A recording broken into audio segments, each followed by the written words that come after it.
এখন যে বাংলাদেশ আমরা দেখতে পাচ্ছি ওটাকে আসলে আমরা যে দেখতে পাবো ওটা হয়তো আমরা স্বপ্নেও চিন্তা করিনি।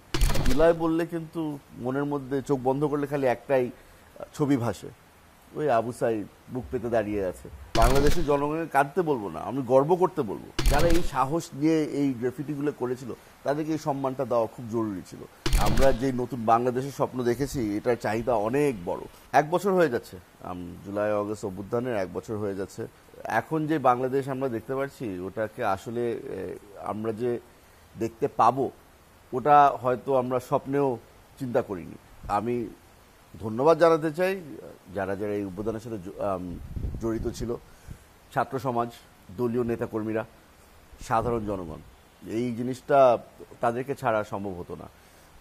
আমি যেটা নিজেই খেয়াল করেছি যে যেই জায়গাগুলোর মধ্যে আমরা হয়তো হতাশ হয়েছিলাম, মনে করেছিলাম যে এই আন্দোলনটা, এই অভ্যুত্থানটা কি আসলেই সফল হবে কি হবে না, বারবার যখন একটু সংকটে ছিলাম তখন দেখলাম যে জনগণ পাশে এসে যেই শক্তিটা দেখালো ওটা আসলে আমি এখনো প্রায় বিশ্বাসই করতে পারি না। বাংলাদেশের মানুষের, বাংলাদেশের জনগণের সাহস, ত্যাগ, এটা পুরো দুনিয়া দেখবে।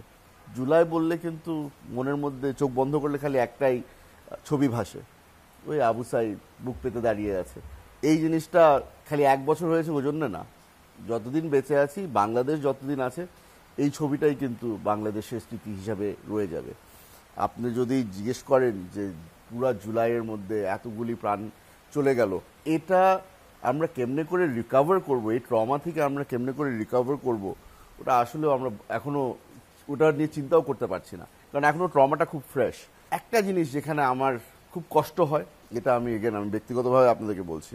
আমি কিছুদিন আগে চিটাগাংয়ে ছিলাম। চিটাগাং থেকে এয়ারপোর্টের থেকে শহরে যাওয়ার সময় ফ্লাইওভারের নিচে এতগুলো সুন্দর সুন্দর গ্রাফিটি ছিল, এদেরকে আমরা হয়তো অত সম্মান জানাতে পারলাম না। আর এটা আমি দলের ব্যাপারে বলছি না, ব্যক্তির ব্যাপারে বলছি না, আমি এটা সাধারণ মানুষদের কথা বলছি। আমাদের হয়তো সিভিক সেন্সটা খুব কম। ওই গ্রাফিটিগুলোর উপরে হঠাৎ করে দেখলাম কি অ্যাডভার্টাইজ করার জন্য কিছু পোস্টার তারা দিয়ে দিয়েছে। এই জিনিসগুলো আমাদের প্রিজার্ভ করা উচিত ছিল। এইগুলোর উপরে আমাদের একটা সম্মান দেখানো উচিত ছিল। আগের আওয়ামী লীগের মতো বলবো না যে এই পুরা জুলাই মাস, ওই একটা স্লোগান ছিল না তাদের, কাঁদো বাঙালি কাঁদো। আমি বাংলাদেশের জনগণকে কাঁদতে বলবো না, আমি গর্ব করতে বলবো যে যারা আত্মত্যাগ করেছে, যারা এই সাহস দেখিয়েছে, আমি বলবো যে এদেরকে সেলিব্রেট করা উচিত। তো সেলিব্রেট করার আগে আমার মনে হয় তাদেরকে ওই সম্মানটা, যারা এই সাহস নিয়ে এই গ্রাফিটিগুলো করেছিল তাদেরকে এই সম্মানটা দেওয়া খুব জরুরি ছিল। তো হ্যাঁ, অনেক খুশি, অনেক গর্ব, তার সাথে কিছু কষ্টও আছে, এগুলো বলা আমার মনে হয় যে প্রয়োজন হয়ে গেছে। পূরণ আমি বলবো না যে পূরণ হয়েছে, শুরু হয়েছে। আমরা চেষ্টা করছি যেই ব্যক্তিগুলো নিহত হয়েছে, যারা আহত হয়েছে, তাদের পরিবাররাও বারবার করে আমাদের কাছে আসছে, বারবার করে আমাদেরকে বলা হচ্ছে যে কোথায় কোথায় আমরা একটু ফল্টার করছি। আমরা চেষ্টা করছি যে এই জায়গাগুলোকে আমরা যেন রিকভার করতে পারি। আমাদের চাহিদা অনেক। আমরা যে নতুন বাংলাদেশের স্বপ্ন দেখেছি এটার চাহিদা অনেক বড়, এটার স্বপ্নটাও অনেক বড়। আমরা মাত্র প্রথম কদম নিয়েছি, রাস্তা অনেক লম্বা। আশা করি সামনের 20 বছরে হয়তোবা আমরা এটা কভার করতে পারবো। কিন্তু যেটা বললাম, এটা মাত্র শুরু হয়েছে। প্রথম যেই স্টেপ আমাদের জন্য ওটা হচ্ছে গিয়ে যেই পরিবারগুলো আসলেই মোস্ট এফেক্টেড, তাদেরকে কিভাবে করে আমরা ফেরত সোসাইটির মধ্যে নিয়ে আসতে পারি, তাদেরকে কেমনি করে আমরা সাহায্য করতে পারি, তাদের পাশে আমরা কিভাবে করে দাঁড়াতে পারি।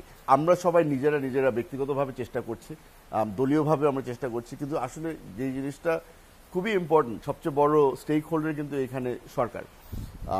আমরা বর্তমানে সরকারে নেই, আমরা বাইরে আছি। এই দায়িত্বটা এই সরকারের নিতে হবে। অন্তত তারা যদি রাস্তাটা শুরু করে দিত, ওই বিগিনিংটা খুব ইম্পর্টেন্ট হবে। ওরা যদি রাস্তাটা আমাদেরকে দেখিয়ে দেয়, প্রসেসটা শুরু করে দেয়, তাহলে বাকি ফলো আপটা আমরা করবো, ওটার উপরে আমরা বিল্ড করতে পারবো। তো আমি মনে করি যে দেখা যাক, এই জুলাই আগস্ট মাসটা পার হোক, তারপরে আমরাও তাদেরকে কিছু তথ্য দিয়ে বলতে পারবো যে এখানে আপনারা ভুল করেছেন, এগুলো শুধরানো দরকার, এই রাস্তায় চললে হয়তো ভালো।